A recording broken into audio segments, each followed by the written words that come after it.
Hola, mi nombre es Misael Viloria y en esta ocasión voy a hablarles sobre diabetes mellitus. Antes de hablarles sobre la enfermedad en sí, voy a hablarles sobre la anatomía y la fisiología pancreática. El páncreas se conoce como un órgano que se encuentra en posición retroperitoneal, mientras que su cola se encuentra a nivel abdominal posterior. Está formado por una cabeza, un cuerpo y una cola. Y también por unos lóbulos y unos islotes denominados islotes de Langerhans, que tienen células alfa, beta, delta y PP y epsilon, que se van a encargar principalmente de desarrollar hormonas. El páncreas se conoce como una glándula mixta porque puede desarrollar procesos exocrinos y procesos endocrinos. Entre los procesos exocrinos encontramos la producción de enzimas catalizadoras como lo son la tripsina, la amilasa y la lipasa, que se van a encargar de ayudar a catalizar los carbohidratos, los lípidos y las proteínas. Mientras que en sus funciones endocrinas encontramos que los islotes, como ya les expliqué, van a encargarse de producir hormonas como lo son la grelina, el polipéptido pancreático, la insulina, la somatostatina y el glucagón. El páncreas se está ubicado detrás del estómago y se encuentra entre el epigastrio y el hipocondrio derecho. El páncreas también va a encargarse de segregar insulina y glucagón. La insulina está segregada por las células beta, mientras que el glucagón está segregado por las células alfa. La insulina se va a encargar principalmente de ayudar a realizar los procesos de hipoglicemia en el organismo, ya que se encarga de contrarrestar al glucagón, que es el encargado de subir el azúcar a nivel sanguíneo. La insulina tiene receptores insulínicos en la membrana celular que se van a encargar de ayudar a que la glucosa se convierta posteriormente en energía o mejor dicho ATP. También encontramos que la glucosa realiza los procesos de hiperglucemia, ya que sube los niveles de azúcar en la sangre. Esto va a ayudar principalmente a que el cuerpo tenga una calidad homeostática para poder realizar los procesos de ATP gracias a la energía del cuerpo normal que se conoce como la glucosa. Ahora voy a hablar sobre la diabetes y su clasificación. Encontramos que la diabetes se conoce como un conjunto de desórdenes metabólicos que van a influir fenotípicamente igual como una hiperglucemia. La diabetes se encarga de, o mejor dicho, es un trastorno que daña el metabolismo normal del azúcar en la sangre o en el cuerpo. Se encarga principalmente de dañar también órganos o también de afectar a la regeneración normal del cuerpo. Encontramos que se clasifica según su proceso patológico.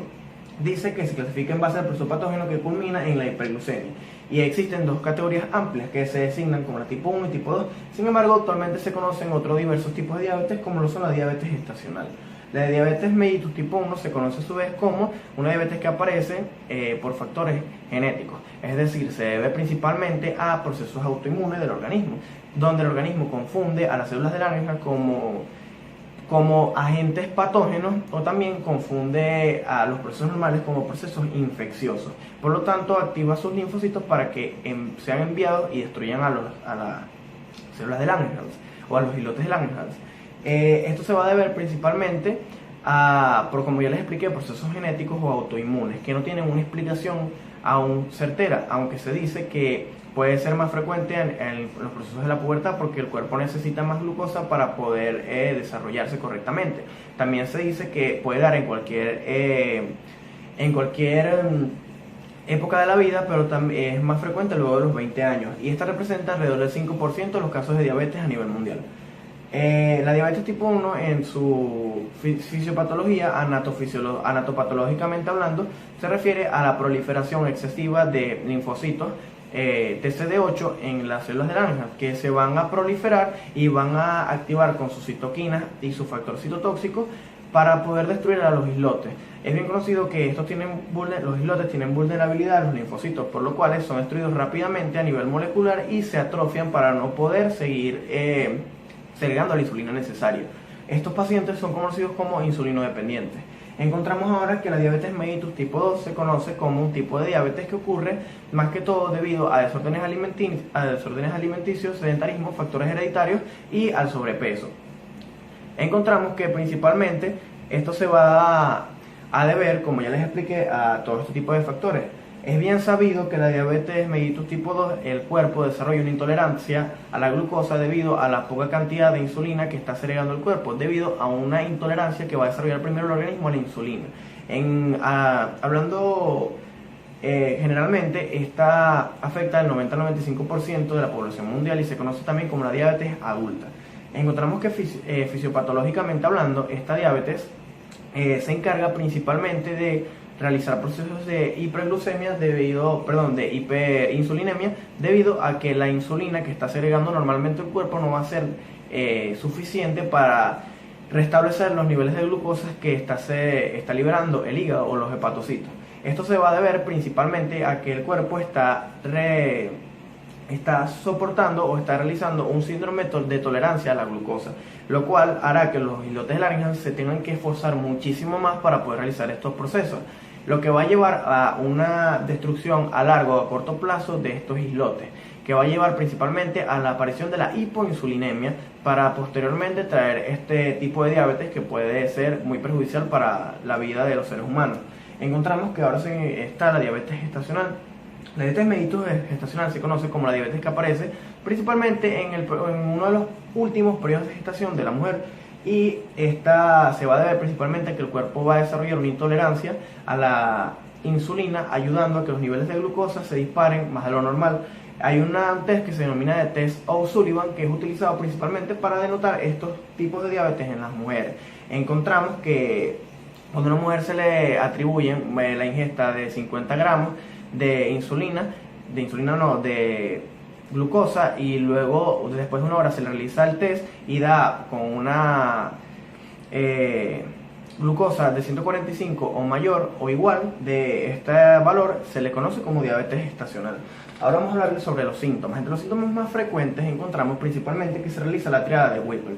Esto va a hablar principalmente de cómo podemos diagnosticar la diabetes por los síntomas. Encontramos que se deriva en la aparición de los síntomas autonómicos, un nivel bajo de glucemia y una mejoría sintomática de la hiperglucemia tras una terapia de hidratos de carbono. Luego de esto veremos que los síntomas de la diabetes son similares para la 1 y para la 2.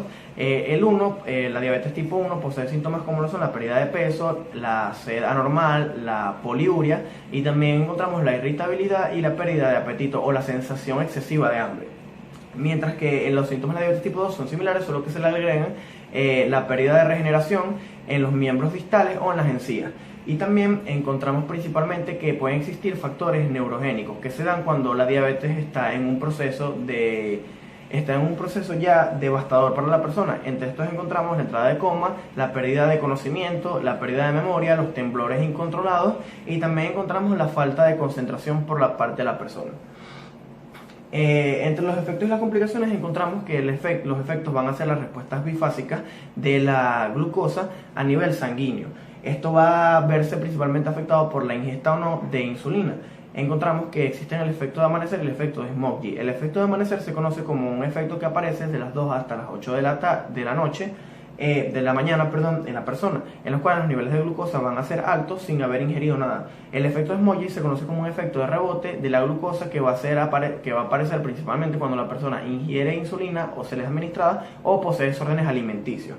Encontraremos que entre sus complicaciones, según la ADA, tanto de la diabetes tipo 1 como de la diabetes tipo 2, varios factores genéticos y mentales pueden provocar la pérdida progresiva de la masa o función de las células beta, que se manifiesta como la hiperglucemia. Una vez que esto aparece, irá deteriorando el organismo del ser humano. Entre las complicaciones pueden desarrollarse complicaciones agudas y complicaciones graves, que se da principalmente cuando la diabetes está siendo devastadora para el ser humano. Entre las complicaciones agudas, la más frecuente es la cetoacidosis diabética, que se conoce como una complicación metabólica aguda de la diabetes, que se caracteriza por la hiperglucemia, hipercetonemia y acidosis metabólica. Esto va a llevar principalmente a que exista una diuresis osmótica con una pérdida significativa de líquidos y de electrolitos, fundamentales para el ser humano. Entre una de las complicaciones graves encontramos que existe el estado hiperglucémico hiperosmolar, que es una complicación metabólica caracterizadas por la hiperglucemia grave, que va a ayudar a la pérdida de la conciencia y a la deshidratación excesiva y a la hiperosmolaridad en el plasma. También encontramos entre las complicaciones más graves principalmente la muerte, la pérdida de miembros o el fallo multiorgánico.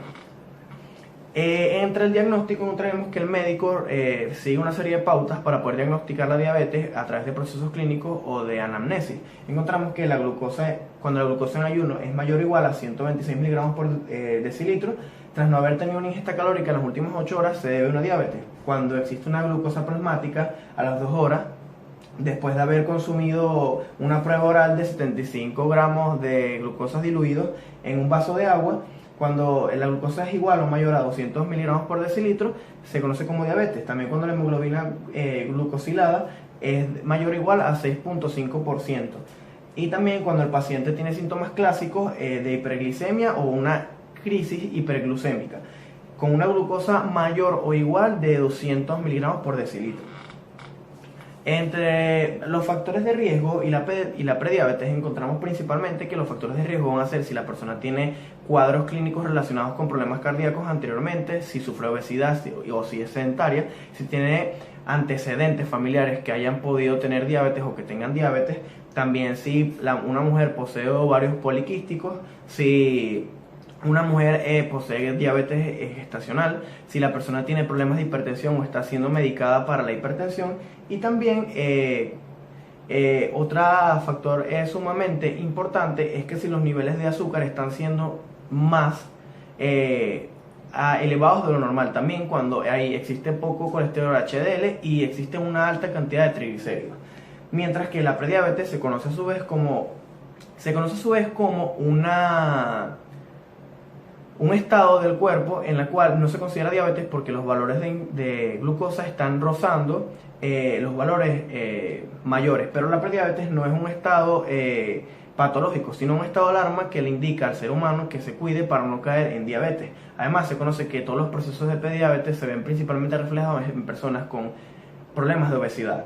Para diagnosticar la prediabetes, primero se realizan pruebas sanguíneas o también pruebas al índice de masa corporal, para poder notar si existe mucha masa corporal a nivel sistemático, es decir, en los miembros o en el cuerpo, o también si existe un alto nivel de masa corporal a nivel visceral.